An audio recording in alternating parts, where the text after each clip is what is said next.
የ2025 ግዙፍ የአፍሪካ ባንኮች ውስጥ ኢትዮጵያ 6 የሚሆኑ ባንኮቿን አስመዝግባለች። በአፍሪካ 100 ግዙፍ ባንክ በሚለው የአፍሪካ ቢዝነስ ማጋዚን በየዓመቱ በሚያወጣው ራንኪንጉ ላይ ማለት ነው።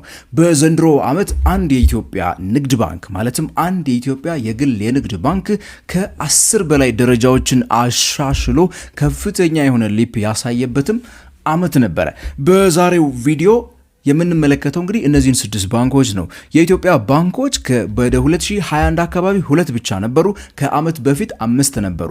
አሁን ግን 6 ደርሰዋል ይለናል የአፍሪካ ቢዝነስ ማጋዚን። የአፍሪካ ቢዝነስ ማጋዚን እንግዲህ በየዓመቱ በሚያወጣው በዚህ የደረጃ ምደባው ማለት ነው የተለያዩ ነገሮችን ይመለከታል።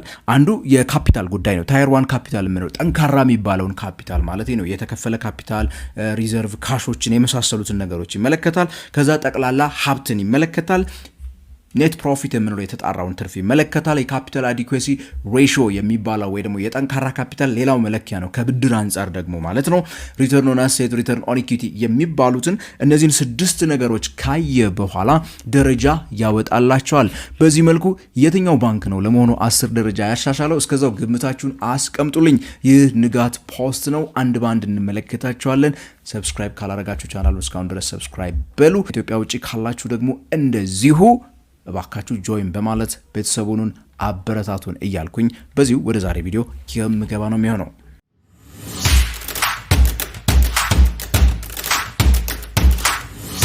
በዚህ በዘንድሮው የደረጃ እድገት ወይ ደግሞ የደረጃ ለውጥ ውስጥ የምስራቅ አፍሪካ ሀገራት በአጠቃላይ ማለት ነው ወደ 21 የሚጠጉ ባንኮችን ያስመዘገቡ ሲሆን አብዛኛዎቹ ወደ 10 የሚጠጉት ባንኮች ከጎረቤት ሀገር ኬንያ ነው የመጡት። በሁለተኝነት ደግሞ የኢትዮጵያ ባንኮች ይገኙበታል። እነዚሁም 6 የሚሆኑት ናቸው። በነገራችን ላይ ታዲያ ወደ መጨረሻ አንድ የምነግራችሁ ነገር አለ።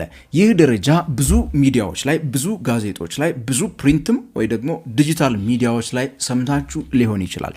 አንድ በጣም ቁልፍ ነገር ብዙዎቹ ያልነገሯችሁ ነገር ግን እነግራችኋለሁ። ይህንን የደረጃ ጉዳይ ትንሽ ትርጉም የሚያሳጡባችሁ። እንደ ሀገር ይህ ደረጃ ተመሳሳይ ሆኖ ሊቀጥል ይችላል። እንደ አፍሪካ ግን እንደተባለው እንዳልሆነ ምን ጉዳይ አለው የሚለውን መጨረሻ ላይ ነግራችኋለሁ። መጀመሪያ ግን የአፍሪካ ቢዝነስ ማጋዚን የዘረዝራቸውን እነዚህ ነገሮች በመንገር ልጀምር። በአንደኝነት የምናገኘው ከኢትዮጵያ ባንኮች ውስጥ በአንደኝነት በአፍሪካ ደረጃ ደግሞ ከመቶዎቹ ባንኮች 29ኛ ደረጃን ይዞ በዘንድሮ ዓመት ቀድሞ 28ኛ ደረጃ ላይ ነበረ። አንድ ደረጃን ወደ ታች ያሽቆለቆለው የኢትዮጵያው ንግድ ባንክ ነው። ግዙፉ የኢትዮጵያ ንግድ ባንክ ነው ጠቅላላ ካፒታሉን ወደ 1 ቢሊዮን የአሜሪካን ዶላር የሚጠጋ ሲሆን ሀብቱ 25 ቢሊዮን የአሜሪካን ዶላር ነው ይለናል። የተጣራ ትርፉ ኔት ፕሮፊት 381 ሚሊዮን የአሜሪካን ዶላር፣ ካፒታል አዲኩዌሲ ሬሾ 5% ነው ይላል። ይሄ በጣም የወረደ ካፒታል አዲኩዌሲ ሬሾ ነው። አሁን ባለው የኢትዮጵያ ብሔራዊ ባንክ የካፒታል አዲኩዌሲ ሬሾ ህግ መሰረት እንግዲህ በጣም የቀነሰ ነው። 8% አካባቢ ድረስ ይጠበቅበታል። ከዛ ያነሰ ነው። ሪተርን ኦን አሴቱ 2 ነው ይለናል። የባንኩ የ100 ብር አሴት የምታመጣው ትርፍ እንግዲህ 2 ብር አካባቢ ነች። ሪተርን ኦን ኢኩዊቲ ግን የሼር ሆልደሩ ኢንቨስትመንት ደግሞ ወደ 33 ብር አካባቢ ሊያተርፍ የሚችልበት እድል አለ በዚህ በተጠቀሰው ጊዜ ውስጥ ማለት ነው። በሁለተኛነት ደረጃ ከኢትዮጵያ ውስጥ በአፍሪካ ደግሞ የ43ኛ ደረጃን በመያዝ ከቀደመው 44ኛ በረበት ዓመት ያሻሻለው የኢትዮጵያው ልማት ባንክ ነው። ይሄም የመንግስት ባንክ ሲሆን በካፒታል ደረጃ 598 ሚሊዮን የአሜሪካን ዶላር ጠንካራ ካፒታል አለው ተብሏል። አሴቱ ወይ ደግሞ ሀብቱ 2 ቢሊዮን ዶላር ደርሷል ተብሏል። ኔት ፕሮፊቱ 92 ሚሊዮን የአሜሪካን ዶላር የደረሰ ሲሆን የዚህኛው ካፒታል አዲኩዌሲ ሬሾ በጣም ደስ የሚልና ከፍተኛ ነው። ወደ 19% ነው። ብሔራዊ ባንክ ካስቀመጠውም በጣም ከፍ ያለ ነው።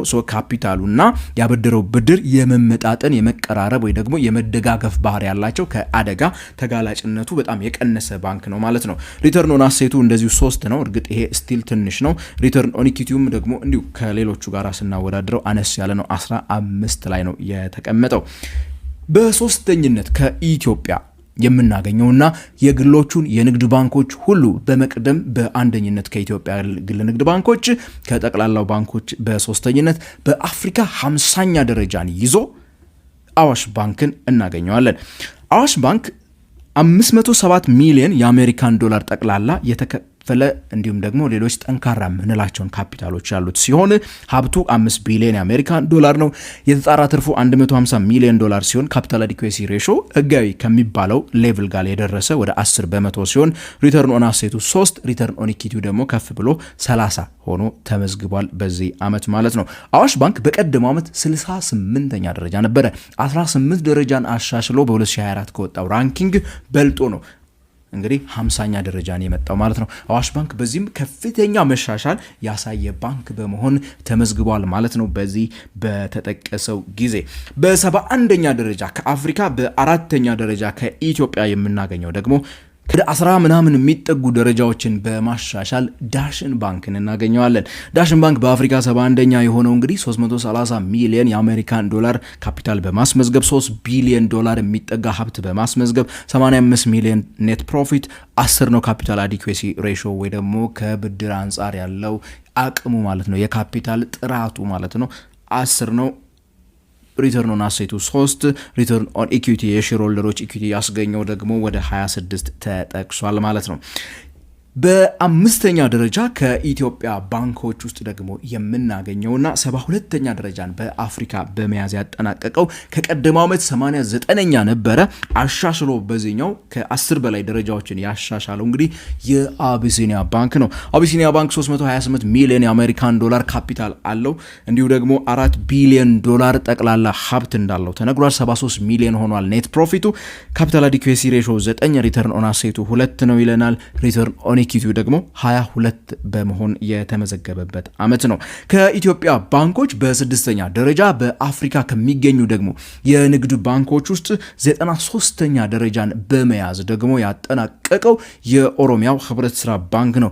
የኦሮሚያ ህብረት ስራ ባንክ ይህንን ደረጃ ሊያገኝ የቻለው እንግዲህ 248 ሚሊዮን የአሜሪካን ዶላር ጠንካራ ካፒታል አለው ተብሏል። ታየር 1 የሚንለውን አይነት ካፒታል ማለት ነው። ጠቅላላ ሀብቱ 2 ቢሊዮን ዶላር አልፏል። 28 ሚሊዮን ዶላር የሚጠጋ ኔት ፕሮፊት እንዳለው ተነግሮናል። ካፒታል አዲኩዌሲ ሬሾ እንዲሁ ደግሞ ደና የሚባል ነው። ይሄኛውም ከህጋዊ ወለል በላይ ያለፈ 10 ሲሆን ከሌሎቹ በተለየ መልኩ አነስ ያሉ የሪተርን ኦን አሴት እና ሪተርን ኦን ኢኩዊቲ አስመዝግቧል። በተጠቀሰው ጊዜ 1 ሲሆን ሪተርን ኦን አሴቱ 11 ነበረ ሪተርን ኦን ኢኩዊቲው ማለት ነው። ታዲያ ብዙዎቹ ጋዜጦች ብዙዎቹ ሚዲያዎች ሲነግሯችሁ አንድ የተሳሳቱትን ነገር ልንገራችሁ። ይሄ ከላይ የጠቀስኩላችሁ ቁጥሮች በሙሉ ካልኩሌት የተደረጉት በጁን 30 2024 ነው የዛሬ አመት ማለት ነው። ያ ማለት የኢትዮጵያ ብር ከውጭ ሀገራት ምንዛሬ አንጻር ከዶላር አንጻር የነበረው ዋጋ 50 ምናምን ብር በነበረ ጊዜ የተሰራ የዶላር ዋጋ ነው። ለዚህ ነው ለምሳሌ የአዋሽ ባንክን ካፒታል ወይ ደግሞ ሀብቱን ብትወስዱ 5 ቢሊዮን ኦር 507 ሚሊዮን የአሜሪካን ዶላር የሚለው ወደ 20 ምናምን ቢሊዮን ብር ነው የሚጠጋው ታየር 1 የሚባለው ካፒታሉ ማለት ነው። ታየር 1 የሚባለው ካፒታሉ ሜቢ አዋሽ አሁን ወደዚህ ደርሶ ሊሆን የሚችልበት እድሉ አለ። ነገር ግን በዚህ አሁን ባለችው በ147 ብር ወይ በ150 ብር በምታባዙት ጊዜ እዚህ ጋር በፍጹም አይመጣላችሁም። ይሄ እንዲመጣልን ልናደርግ የምንችለው በ56 ብር ወይ ደግሞ በ60 ብር አካባቢ ካበዛ ነው ብቻ ነው ማለት ነው።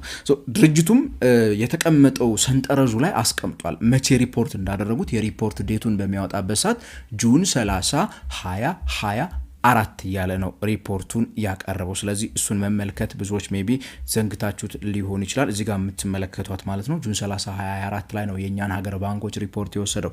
ስለዚህ ሁሉንም የኢትዮጵያ ባንኮች በተቀመጡት ደረጃ መሰረት አሁን ባለው የዶላር ዋጋ የምታበዙላቸው ከሆነ ከመቶ አይደለም ከ200 ውስጥ ሜቢ የኢትዮጵያ ንግድ ባንክ የሚገባ ከሆነ ነው እንጂ በአፍሪካ ቢዝነስ መጋዚን ራንኪንግ ውስጥ ላይገባ ይችላል። እንደሚመስለኝ ከሆነ እንግዲህ የአፍሪካ ቢዝነስ መጋዚን አሁን ይሄ ዶላር ፍሎት ከተደረገ በኋላ ያለው ራንኪንግ የሚያወጣው በተመሳሳይ ጊዜ በሚቀጥለው አመት ነው። 2025-26 የበጀት አመት የሚባለው በሚመጣበት ጊዜ ያኔ የምናገኘው ይሆናል። ያኔ ትክክለኛውን እናገኘዋለን። እነዚህን ቁጥሮች ስትረዱ የአፍሪካ ባንኮች ውስጥ ያላቸው ደረጃ አሁን ያለውን ደረጃ ሳይሆን የሚያሳየው እንግዲህ ከአመት በፊት ጁን 30 2024 ላይ ያለው እንደሆነ እንዳትዘነጉ ለማለት ያክል ነው። ይህንን የተሳሳቱትን ሰዎች ታዲያ ኮሜንት ሴክሽን ላይ ሜንሽን እያደረጋችሁ እንዲሁም ደግሞ ሼር አድርጉላቸው ቪዲዮን እያልኩኝ አስተያየቶቻችሁን፣ ጥያቄዎቻችሁን ኮሜንት ሴክሽን ላይ ጻፉልኝ። እስካሁን ድረስ ይህን ቻናል ሰብስክራይብ ካላደረጋችሁ ታዲያ የደወል ምልክቷን በማብራት ሰብስክራይብ እንድትሉ ጋብዛችኋለሁ። በቀጣይ በሌላ የፋይናንስ ፕሮግራም እስከምንገናኝ ድረስ ታዲያ ከንጋት ፖስት የምሰናበታችሁ እኔ ገሜ ብርሃኑ ነኝ።